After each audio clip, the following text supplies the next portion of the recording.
Really, really excited to get Ricky Williams on the program. University of Texas has an incredible football history. Yes. But there's few people that have a resume like yours, man. The Heisman, two-time unanimous All-American, Doak Walker, like all of the things. Thank you for joining us. How you doing? I'm great. Great. Good to be here. B just asked you, what's it like being back in New Orleans? A lot of memories. In his memories from when I was 22, 23, and 24. Those are fuzzy. Exactly. Half of them are fuzzy. Half of them I wish were a little more fuzzy. but I grew up. I mean, as a football player, I grew up here. Yeah. I bet. I mean, I remember when Ditka traded for you. I remember the cover of that ESPN, the mat. Like you were like this larger than life person, and then you get Ditka, and then you end up here, and your NFL career was a journey, right? And that's what you're doing now, healing, helping people heal. Do you feel like you got a fair shake in the pros? I do, because if I'm saying that my purpose was to be a Hall of Famer, I failed. But if my purpose was to use what I did as a football player as a platform to help people, then I'm right on track. Because I had this moment early in my career where I started doing the math, and I said, okay, if they keep giving me the ball, this much, my quality of life after football is probably not going to be very good. So I kind of went in panic mode, and I was like, well, I better go see the world and do stuff before it's too late, before I can't do it anymore. But the deeper message to myself was that life is more than just football. I love football. And this project that I'm working on, Healing from the Gridiron, I named it Healing from the Gridiron because I think there's a lot people can learn about healing from football, because we don't talk about it. But in order to be on the field, especially as a running back, you have to be able to recover. Yeah, you got to be able to deal with all the impact, shake it off, and get back and do it again. And I think, and that was the thought in that moment of thinking about quality of life, is if I got to find a way to take all this as much as I can, all this trauma off my body, so I can still have a high quality of life afterwards. That's what someone said to us yesterday. He said, man, I could probably still play. I just can't recover. Yeah. It's like being able to put your body through something and get well enough to do it again, over and over again. Yeah. Anything you look back on and say, I wish I knew then what I know now? I mean, everything that I'm doing in this program, that's really what it's about. And my goal is we're starting with retired players, but my goal is for current players to see what we're doing and realize if they start doing that now while they're playing, it's going to get better. Mm-hmm. So I put together this week-long program where the guys come and they get body work 4 hours a day for 7 days. Wow. And before the 2009 season, I went through the same program a week before the season started. And that year, as a backup, I ran for 1,000 yards. I was a Pro Bowl alternate at age 32. And so it proved to me that there is not just 1,000 yards, 1,121. Yeah, thank you. Yo, with 11 touchdowns, I might add. I'll take it, right? And I was the team MVP that year. But the biggest difference for me is I took care of my body. And so I really wanted to get the message out that if you take care of your body, it'll take care of you. Like James Harrison he is well known that he puts $500,000 a year taking care of him. And I heard people go, man, that makes no sense. I'm like, in all other jobs, you have a tool. In football, your tool is you. Body. So why not do it? It's real. I mean, again, I come back to this idea of a quality of life. I talk to my teammates, they lose use of their left arm, once a week, but as warriors, we don't even really think about it. But for me, I have a 3-year-old, and when he wants to go out and throw the ball around and do stuff, I feel like I have to be there for them. And even business stuff, right? To me, I always thought like athletes, in order to play at a high level, you have to be intelligent. You got to deal with adversity. You got to figure stuff out. There's so much potential. But I think a lot of it gets locked up in our bodies, in our minds from everything we do in football. And so part of Healing from the Gridiron is really getting guys to think of what's next. Totally.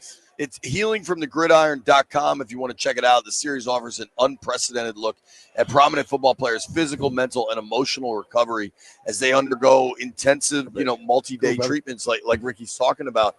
Dude, 01, 02, 03, you had at least 300 carries every year. You led the NFL in carries in 02 and 03. You ran the ball almost 800 times in those 2 seasons.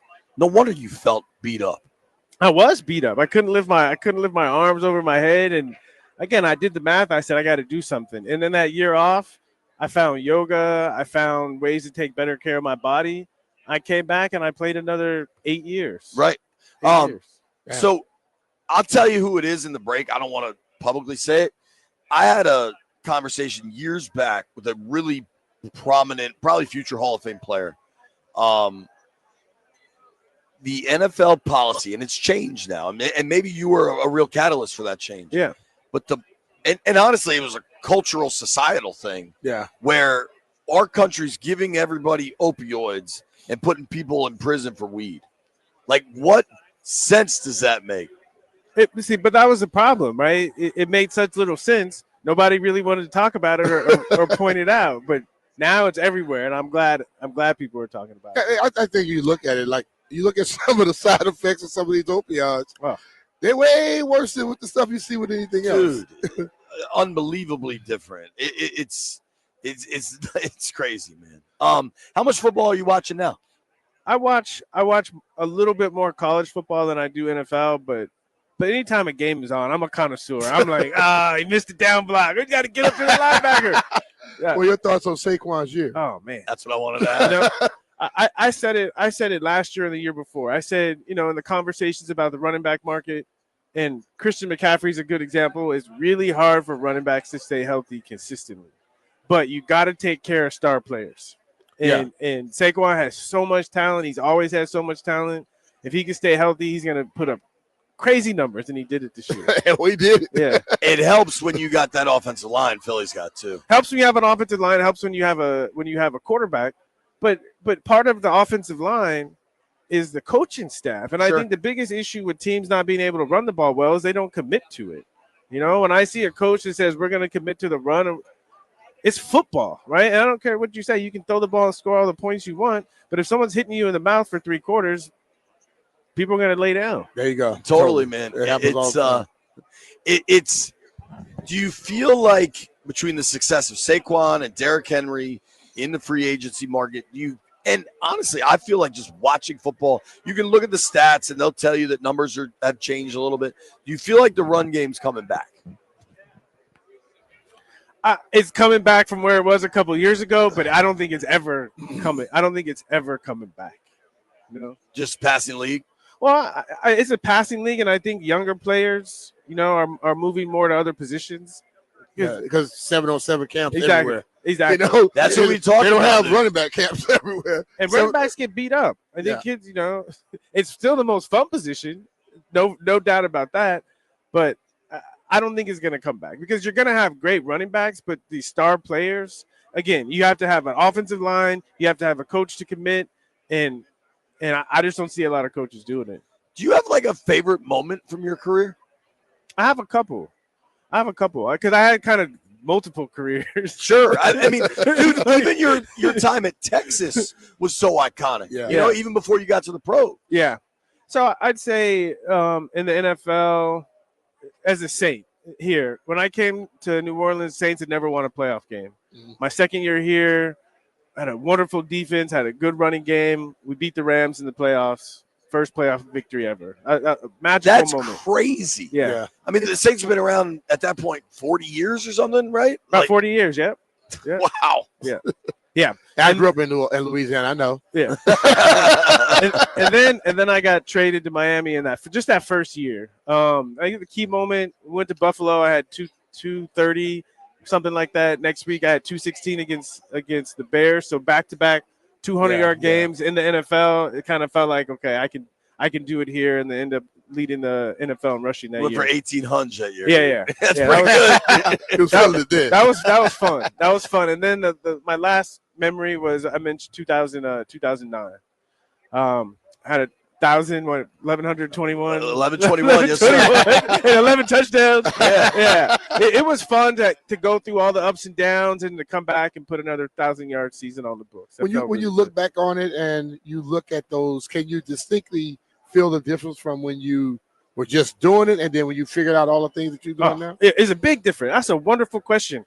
I felt like before it was almost like the Incredible Hulk.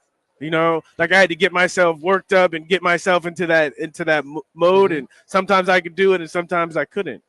And after I learned everything, I could do it more consistency. And it wasn't like raw Hulk. It was more like, and that's maturity. It's really like knowing the game and knowing what I have to do and developing confidence. And it allowed me to be more consistent and take better care of my body. Mm-hmm. We're talking with Ricky Williams here on Media Row. If you want to check out what Ricky's up to now, healingfromthegridiron.com. Join the movement. Experience Ricky's journey over the last 20 years. It's the story, honestly, so many people are fascinated by. And I keep going back to Texas. I wanted to go to University of Texas. We're probably about the same age. And I remember when I came down there to visit, you play running back at Texas? No. I probably just would have drank on 6th Street. But but I remember they were selling a T-shirt, the famous tower, with 34 on the T-shirt. And it was just so damn cool, man. I don't know that I still have it. I don't know that I would still fit in it, but I definitely owned that T-shirt once upon a time. That was a moment. They had two. They had one with the Heisman Trophy and the dreads on it, and then they had and when I won the Heisman, they did put the 34 in the tower. It was pretty sweet. Which was pretty sweet. I got a question. I got a question for you guys. Okay. All right. So watching football this year, watching the Commanders, and I couldn't help but have flashbacks to RG3. Mm-hmm. And I'm just curious if it was just me or like, especially when they started going deep in the playoffs, it was like, don't get hurt. Yeah. I'm telling you, I felt like I had flashbacks. Well, the whole city did that early on, but as the year went on, I think he began to take care of himself better. Yeah. Early on, he wouldn't slide. He would like roll. Yeah. People didn't like it. Got hit a couple times, but as the season went on, he started to slide and all. But they're a lot different that. He'll sit in that pocket and let it fly. Yeah. Robert was ready to run as soon as he dropped back. Yeah. That's the biggest difference for me. And I never played the game at all on your guys' level, right? For Roberts, that rookie season, gimmick is an unfair word. I wish I could think of a better word off the top of my head. But they came up with an offense that the league really hadn't seen. Yeah. Jaden's a pocket passer. Yeah. He can beat you with his legs, but he wins from the pocket. And I think traditionally over the course of time in the NFL, that's how you win. Yeah. And that's why I viewed it differently. Yeah. Even from the beginning, you recognized it. There were multiple moments, right?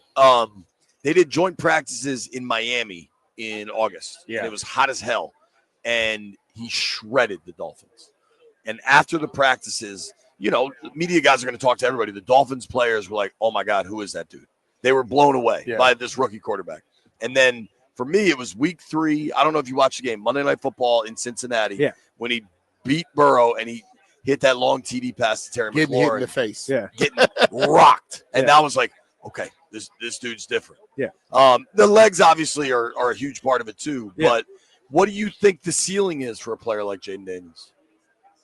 I mean, I don't want to be negative, but if he stays healthy, it's sky's the limit, right? Because for a young mobile quarterback to understand the value of staying in the pocket, that's priceless. Yeah, it's priceless. The thing I see in him, you around the league where you see a guy and you like they're still lost, they're searching. Yeah, and they'll get it by year 5, 6. Yeah, he walked in there with the mindset that the 5th, 6th year guy has. Yeah. Because his whole thing is about, like, they always ask him, do you get nervous? He say, I'm prepared. I'm not nervous. I've already been through it, and I know what I have to deal with. And I don't know many young guys that watch as much film as he does. Yeah. I know I didn't watch no film when I was young. Yeah. I didn't either. I'm just getting on the field. Yeah. He's a Southern California guy, too. He's into it. You know him at all? I got a chance to meet him at the Heisman ceremony. I got a chance to spend some time with it's funny. His dad played against me at Ohio when he was at Iowa State. That's amazing. I was trading stories with his dad about trying to tackle me. That's funny, man. We'd be crazy not to ask you about the game this weekend. Yeah. Eagles Chiefs. Yeah. I'm curious how you think it's going to go. So, I'm a Chiefs fan. I mean, Patrick Mahomes is my favorite player. Mm-hmm. But I think the Eagles got too much. I think the Eagles. They're loaded. I think the Eagles got They them. better blow them out. Yeah, Because if Pat closed late, it's a problem. It's a problem. Yeah. Yes. Yeah. Where are you at on the if Pat wins this weekend, the Mahomes Brady discussion? Brady has 7. Yep. I did that. Never got 4 in a row. 7 years though. But 7, but 7 is more of longevity. Sure. You know, and hand grenades and horseshoes. The Patriots were really close that undefeated year. They ran into the Giants a couple times, but Tom's got 7, and I think Mahomes can get there because he has Andy Reid, but he still got to do it. You're a worldly person. Everybody should check out Ricky Williams' work at Healing from TV the series Gridiron. as well. Healingfromthegridiron.com. This is a non-football question. What's your favorite city in the world? In the world? Yeah. Ooh. Not where you played, none of that. Just what a question. Where would you like to go? Probably already been. Sure. I would like to go. I'd like to go to sub-Saharan Africa. I'd like to go to South Africa, Johannesburg. I that's where I'd like to go. I haven't been. Favorite city I've been to. It's a town. There's a town on the east coast of Australia called Byron Bay. It's special. It's kind of got a hippie vibe. It's right on the water. You can see whales and sharks. It's cool. And it was special for me because when I retired in 2004, that's where I ended up. And it just was a magic moment for me. So when that happened, did you file your paperwork and everything? Like, were you done and then came back? Or did you kind of leave the door open then? Well, I ran into my old agent, Lee Steinberg, today. He was begging me to leave a crack in the door, don't burn any bridges. But my attitude at the time was, I wasn't sure I was coming back to America. Let alone football. Exactly. But it's a funny story if you guys have a minute. So we got all the time in the world. Yeah. So I was in Australia and I met it's a crazy story. I met this guy who lived in a swamp. Literally, he just pitched a tent in the middle of a swamp. And he's like a mentor figure, like taught me about all the plants and stuff. And he had been to India and I'd always wanted to go to India. So he's like, I'll take you to India. So I was like, okay. So we got on a plane and we were flying to India. We stopped in Bangkok for a little bit, and we stopped in Bangkok for like 2 days. And I was at my hostel, and it was like Tuesday morning, and this little guy put on the television in this little hostel in Bangkok, and an NFL game was on, and so I took it as a sign. And I called my wife. I said, give me the next flight back to the U.S. And I came back. Because again, if I would have gone to India, I would not be here right now. I would have been gone. But something about that, the perfect timing of an NFL football game. It was Monday night game, the Raiders against the Bucks. That's wild, dude. That's crazy. I'm a big believer. You never know when it's coming. Like you never know. The universe knows what it's doing, and we all go through it and get put in places, and things happen for a reason. Yeah, and that's fascinating. Forgive me for not knowing this. When you were in Miami, was Saban your coach? For a year. I was there for a year. How'd that go? I love Saban. I only had him for a year, but by far my favorite coach. Really? By far. Yeah. What's he like? What I liked about him is some coaches, they tell you what you want to hear. Some coaches are just jerks. Right. Nick was honest. Yeah. Right. You were brutally honest. You always knew what the expectation was, and you always knew where you stood. And to me, that makes playing easy. Honesty is what we all want, man. I'm totally with that. This has been fantastic, man. Yeah. Thank you for making time for us. Man. Seriously, man. Yeah. Really, really cool. Everybody check out healingfromthegridiron.com. Ricky Williams is you can't tell the story of football without Ricky Williams. Thank you. At least in this couple of decades. I'd say ever. I mean, dude, your resume from Texas is unparalleled, honestly.